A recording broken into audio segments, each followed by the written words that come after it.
꼭 그렇게 마당쇠처럼 충성해야 하냐? 너무하네.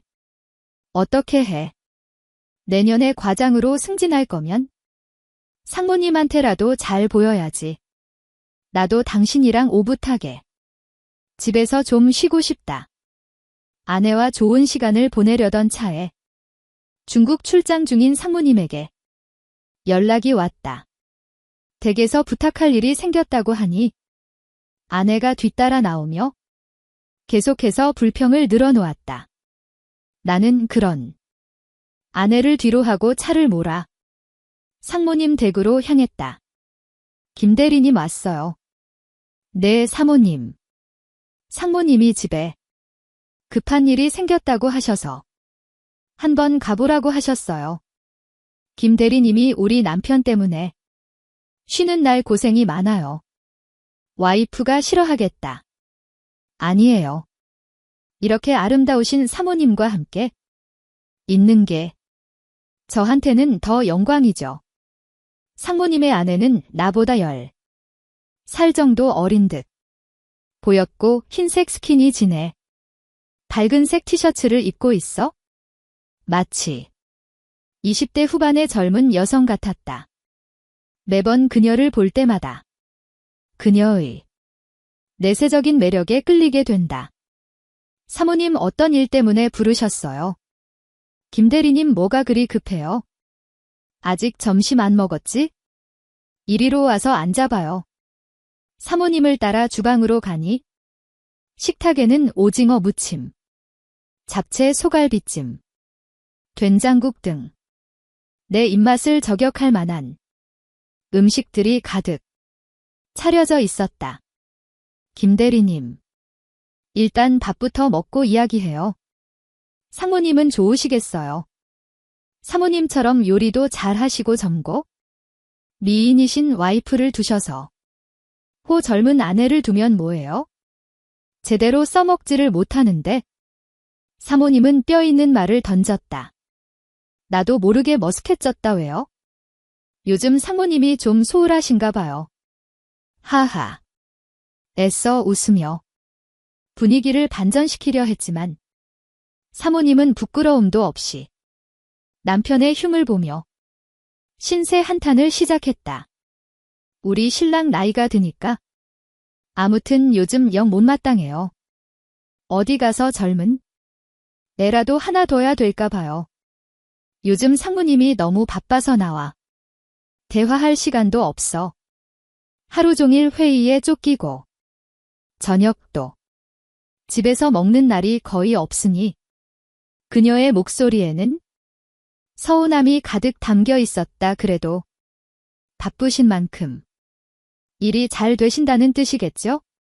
내가 데리고 하자? 사모님은 씁쓸한 웃음을 지으며 고개를 저었다. 그렇긴 한데 가끔은 혼자 집에 앉아 있으면 정말 외로워요. 일하는 것도 좋지만 누군가와 함께 나누는 시간이 더 중요하지 않나요?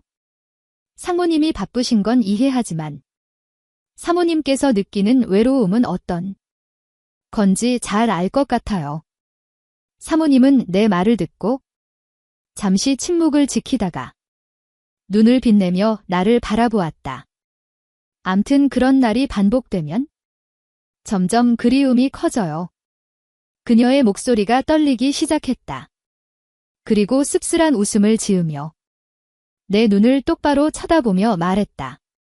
남편의 부하 사원 앞에서 이런 얘기를 하는 것이 적절치 않아 보였지만 사모님은 만족스럽지 못한 마음을 쏟아내고 있었다.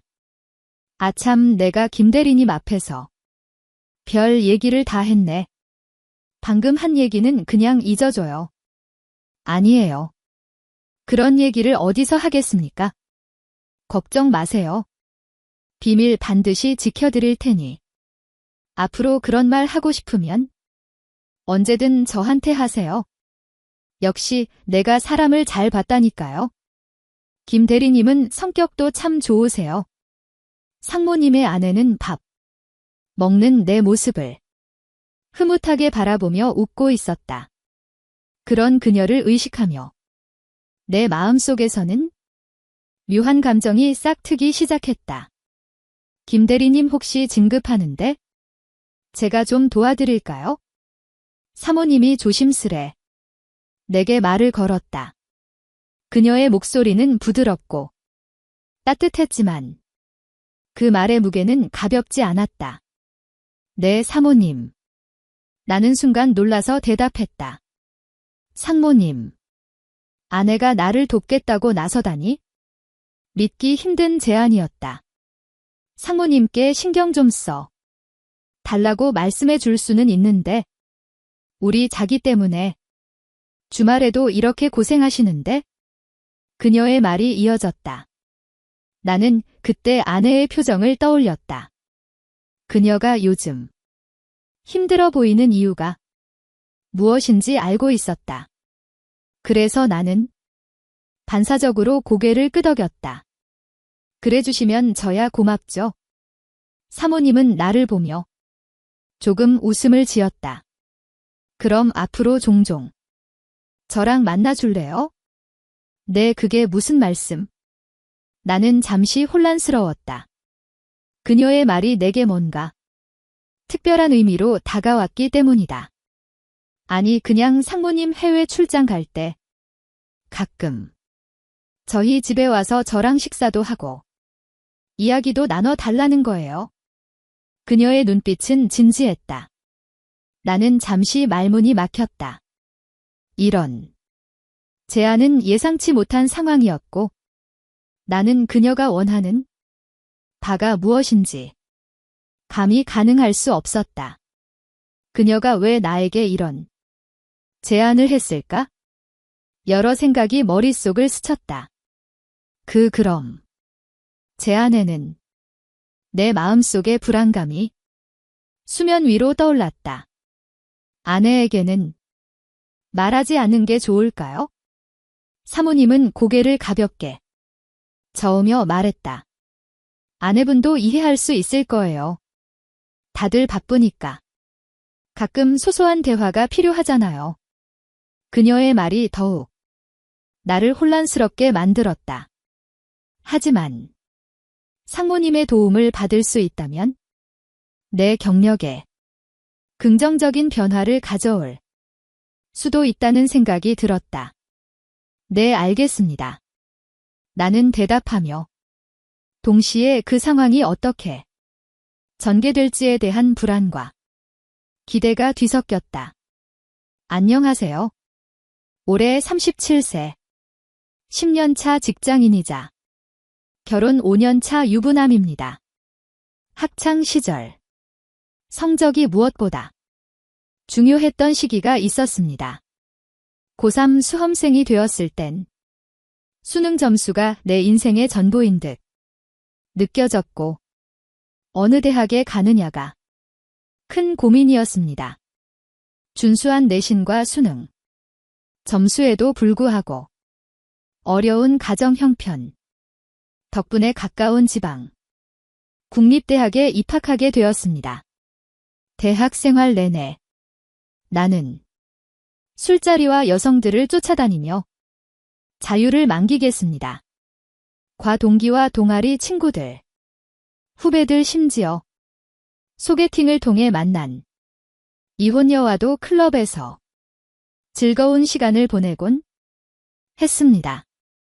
부산 여행에서는 후배의 여자친구와 눈이 맞는 일도 있었죠. 하지만 군 제대 후 대학을 졸업하면서 모든 게 변하기 시작했습니다. 취업이란 인생의 큰 갈림길에서 어떤 회사에 들어가느냐에 따라 나를 대하는 사람들의 태도도 달라지기 마련이었습니다. 운 좋게도 대학 졸업 6개월 만에 서울로 상경해 대기업에 취업하게 되었습니다. 그렇게 일하면서 지인의 소개로 만난 아내는 사회초년생으로 갓 졸업한 젊고 싱그러운 모습으로 내 앞에 나타났습니다. 그녀의 피부는 잡티 하나 없이 매끈하고 서울 사투리의 상냥한 말투는 내 가슴을 설레게 만들었습니다. 웃을 때 한쪽 볼에만 살짝 들어가는 보조개는 나를 첫눈에 반하게 만들기에 충분했죠. 아내 첫 모습에 나는 순간적으로 넋을 잃고 바라보았고 눈이 마주쳤을 땐 마치 몰래 훔쳐보던 사람이 걸린 듯 얼굴이 붉어졌던 기억이 생생합니다. 아내는 내가 쓰는 경상도 사투리를 재미있어 하며 내 말 한마디에 깨르르 웃었습니다. 점잖은 남자들만 보던 그녀에게 거친 남자인 나의 모습이 신기했던 것인지 애프터를 쉽게 받아주었습니다. 그렇게 1년의 연애 끝에 우리는 결혼이라는 새로운 시작을 맞이하게 되었습니다. 대기업에 취업하고 어리고 예쁜 아내와 결혼하면 내 인생이 평탄하고 행복할 것이라 믿었습니다. 하지만 입사 10년 차가 지나도록 과장으로 승진하지 못하고 만년 대리로 지내는 현실은 큰 스트레스를 안겼습니다. 이로 인해 퇴사까지 고려할 정도로 마음의 고통이 깊어졌습니다. 입사 동기들 중에서도 승진해서 누락된 친구들은 지방으로 좌천되거나 자존심이 강한 친구들은 퇴사를 결심하기도 했습니다. 지방대 출신인 나에게는 회사의 임원들과의 학연이나 인맥이 없어 주위에서는 올해 승진이 어렵다는 소문이 돌기 시작했습니다. 그런 소리를 들을 때마다 어깨가 축 처지고 의기소침한 상태로 지내기만 했습니다. 그런 나의 상태가 아내에게도 영향을 미쳤는지 어느 날 아내는 나의 안색을 걱정하며 말했습니다. 요즘 정말 안색이 안 좋고 마치 병든 병아리 같아 보여? 혹시 과장으로 진급하지 못해서 그런 거야. 그 말은 내 마음에 큰 파장을 일으켰습니다. 아내는 여보, 내가 알아봤는데 당신 회사의 박상무님이 우리 막내 삼촌과 대학 동창이라고 하더라. 이참에 삼촌에게 전화해서 부탁해 볼까라고 제안했습니다. 그 말은 정말로 내 정신을 번쩍 들게 했습니다. 지푸라기라도 잡고 싶은 심정으로 아내의 제안을 수락했고 아내는 작은 삼촌을 통해 박상무님의 아내인 사모님을 먼저 찾아뵙기로 했습니다. 며칠 뒤 사모님을 만나 인사를 하고 온 아내는 얼굴에 밝은 미소를 띠고 있었습니다. 우연히도 사모님이 아내와 같은 대학 동문이라는 인연 덕분인지 사모님은 우리를 최대한 도와주겠다는 긍정적인 언지를 주셨다고 합니다. 그 순간 나는 비로소 희망의 불씨를 느낄 수 있었습니다. 대기업에서 임원을 달기는 하늘의 별 따기 수준이라는데 박상무님은 초고속 승진을 거듭하여 올해 48살에 상무직에 오른 대단한 분이었다. 젊었을 때는 회사 일밖에 몰라서 30대 후반에서야 결혼을 하게 되었는데 사모님의 나이가 12살이나 어린 분이어서 나보다도 1살이나 어렸다. 솔직히 그날 사모님을 처음 대면하는데 실크 소재의 야시시한 홈드레스를 차려입은 모습에 나도 많이 놀랬다. 왜냐하면 나도 모르게 눈길이 잡고 사모님 쪽을 훔쳐보게 되더라고요. 반주로 술 한 잔씩 돌면서부터는 서먹했던 분위기도 금세 아주 확인해졌고 술잔이 거듭될수록 상무님 부부와도 점점 허물없이 대화하고 상무님이 워낙에 오픈 마인드라서 그런지 생각지도 못하게 웃고 떠들면서 친구네 부부와 놀고 있나 착각할 정도로 짙은 농담까지 나누며 거리낌 없는 시간을 보내고 있었습니다. 하지만 시간이 지날수록 나는 사모님의 허틀어진 모습에 자꾸 신경을 쓰게 되었고 상모님은 내 마누라를 세심히 챙겨 주면서 묘한 기류가 형성되기 시작을 했는데 베란다에서 담배를 한 대 피고 나서 돌아와서는 누구 먼저 할 것 없이 서로의 자리를 받고 앉게 되었고 상모님은 내 아내와 나는 사모님 곁에 앉아 남은 술자리를 가지게 되었다. 이때부터는 생각지도 못한 일들이 펼쳐지게 되었는데 아내는 남편을 위해 잘 보여야 된다는 생각에 계속해서 상모님께 꼬리치며 애교를 부려댔고 그렇게 들러붙는 아내를 상모님은 매우 흡족해하며 즐기는 듯했다.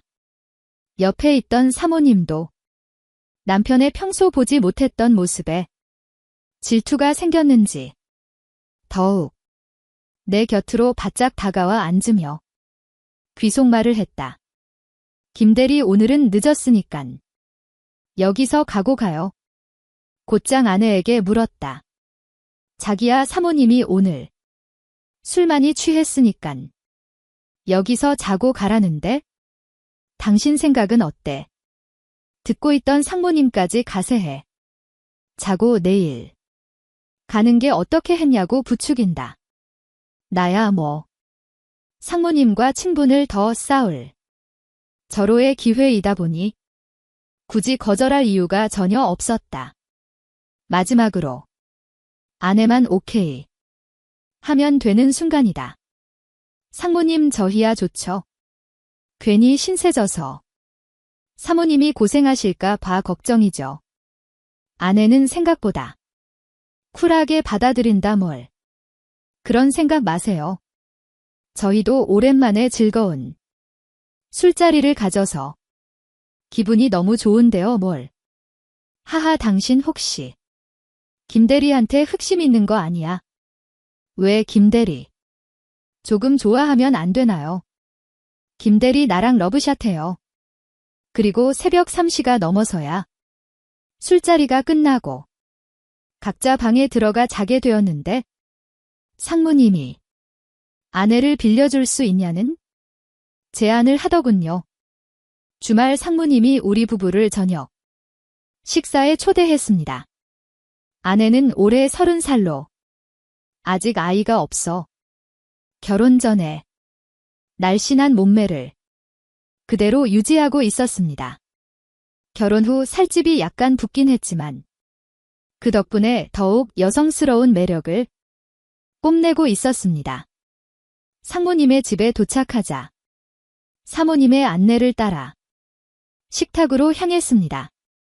넓은 테이블에는 4개의 좌석이 준비되어 있었고 상무님 부부와 마주 앉아 식사를 시작했습니다. 자네 업무 능력도 뛰어나고 꽤 성실한 직원이더군. 그동안 진급이 늦어져 마음고생이 많았겠네. 상무님은 이미 내 프로필을 자세히 살펴본 듯 3년 넘게 진급하지 못한 것에 대해 불운이라며 안타까워했습니다. 그러고는 아내를 요리조리 살펴보며 외모를 칭찬하기 시작했습니다.